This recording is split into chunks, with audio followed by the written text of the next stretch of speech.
ಮುಂದಿನ ಲೋಕಸಭಾ ಚುನಾವಣೆಯ ಹಿನ್ನೆಲೆಯಲ್ಲಿ ಇಂದು ನಮ್ಮ ಚುನಾವಣೆ ಸಮಿತಿ ಇವತ್ತೆಲ್ಲರೂ ಕೂಡ ನಾವು ಸಭೆ ಸೇರಿದ್ವಿ. ಎಲ್ಲ ಹಿರಿಯ ಸದಸ್ಯರು ಕೂಡ ಈ ಸಭೆಯಲ್ಲಿ ಭಾಗವಹಿಸಿದ್ರು.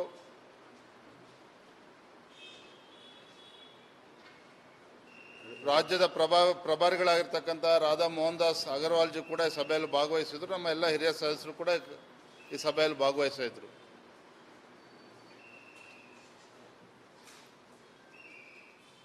ಕಳೆದ 2-3 ದಿನಗಳಿಂದ ರಾಜ್ಯದ ಎಲ್ಲ ಲೋಕಸಭಾ ಕ್ಷೇತ್ರಗಳಿಗೆ ಇಬ್ಬರು ವೀಕ್ಷಕರನ್ನ ನಾವು ಕಳಿಸಿದ್ವಿ.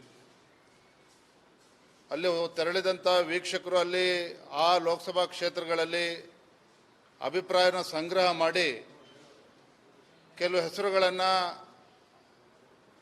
ಅಲ್ಲಿ ಬಂದಿದ್ದಂಥ ಹೆಸರುಗಳನ್ನು ಈ ಸಭೆ ಮುಂದೆ ನಾವೆಲ್ಲರೂ ಕೂಡ ಇಟ್ಟಿದ್ದೇವೆ. ಎಲ್ಲ ಕ್ಷೇತ್ರಗಳ ಬಗ್ಗೆ, ನಮ್ಮ ಮುಂದೆ ಇರತಕ್ಕಂಥ ಅಭ್ಯರ್ಥಿಗಳ ಬಗ್ಗೆ ಸಾಕಷ್ಟು ಚರ್ಚೆಲಾಗಿರ್ತಕ್ಕಂಥ ಎಲ್ಲ ಹೆಸರುಗಳನ್ನು ನಾವು ನಮ್ಮ ದೆಹಲಿ ವರಿಷ್ಠರಿಗೆ ಕಳಿಸ್ಕೊಡ್ಬೇಕು ಅಂತೇಳಿ ಈಗಾಗಲೇ ತೀರ್ಮಾನ ಆಗಿದೆ. ಭಾಳ ಸಂತೋಷದ ವಿಚಾರ ಅಂತ ಹೇಳಿದ್ರೆ,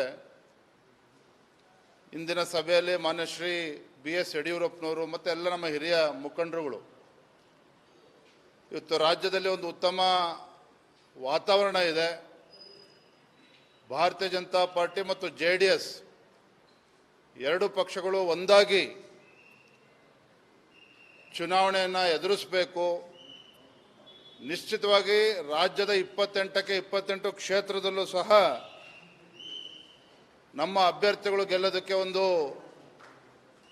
ಒಳ್ಳೆಯ ವಾತಾವರಣ, ಒಳ್ಳೆಯ ಅವಕಾಶಗಳು ಕೂಡ ಇರ್ತಕ್ಕಂಥ ಸಂದರ್ಭದಲ್ಲಿ ಎಲ್ಲ 28 ಕ್ಷೇತ್ರಗಳನ್ನು ಗೆಲ್ಲೋದ್ರ ಮುಖೇನ ಒಂದು ಹೊಸ ದಾಖಲೆ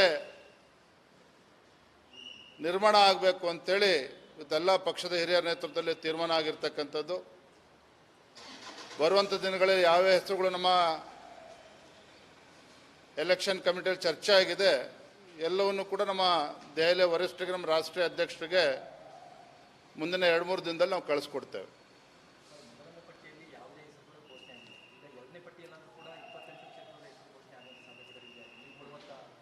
ನೋಡಿ, ನಮ್ಮ ಜವಾಬ್ದಾರಿ ಇರ್ತಕ್ಕಂಥದ್ದು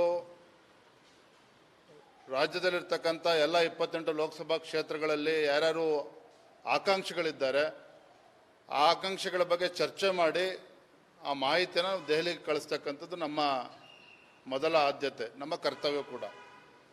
ತದನಂತರದಲ್ಲಿ ನಮ್ಮ ದೆಹಲಿ ವರಿಷ್ಠರು, ಮಾನ್ಯ ರಾಷ್ಟ್ರೀಯ ಅಧ್ಯಕ್ಷರು, ಪ್ರಧಾನಮಂತ್ರಿಗಳು, ಮಾನ್ಯ ಅಮಿತ್ ಶಾ ಜಿಯವರು ಎಲ್ಲ ವರಿಷ್ಠರು ಕೂತು ಅದ್ರ ಬಗ್ಗೆ ತೀರ್ಮಾನ ಮಾಡ್ತಾರೆ. 2ನೇ ಹಂತದಲ್ಲಿ ಎಷ್ಟು ಹೆಸರುಗಳನ್ನು ಬಿಡುಗಡೆ ಮಾಡಬೇಕು ಎಲ್ಲವೂ ಕೂಡ it under the purview of our party high command ಅವರು ತೀರ್ಮಾನ ಮಾಡ್ತಾರೆ.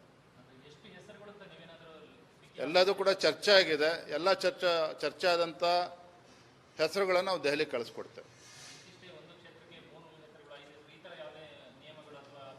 ಯಾವ್ಯಾವ ಹೆಸರುಗಳು ಚರ್ಚೆ ಆಗಿದೆ ಅವೆಲ್ಲವನ್ನೂ ಕೂಡ ಅದರಲ್ಲಿ ಸೂಕ್ತ ಅಂತೇಳಿ ನಮ್ಮ ಎಲೆಕ್ಷನ್ ಕಮಿಟಿ ಸದಸ್ಯರಿಗೆ ಅನಿಸಿದೆ, ಆ ಹೆಸರುಗಳನ್ನು ನಾವು ಮೇಲ್ಗಡೆ ಕಳಿಸ್ಕೊಡ್ತೇವೆ. ಬೆಂಗಳೂರಿನಿಂದ ಮಂಗಳೂರುವರೆಗೆ, ಬೀದರ್ನಿಂದ ಚಾಮರಾಜನಗರದವರೆಗೆ ನಿಮ್ಮ ಸುದ್ದಿ ನಿಮ್ಮದೇ ಭಾಷೆಯಲ್ಲಿ. ಕರ್ನಾಟಕ ತಕ್.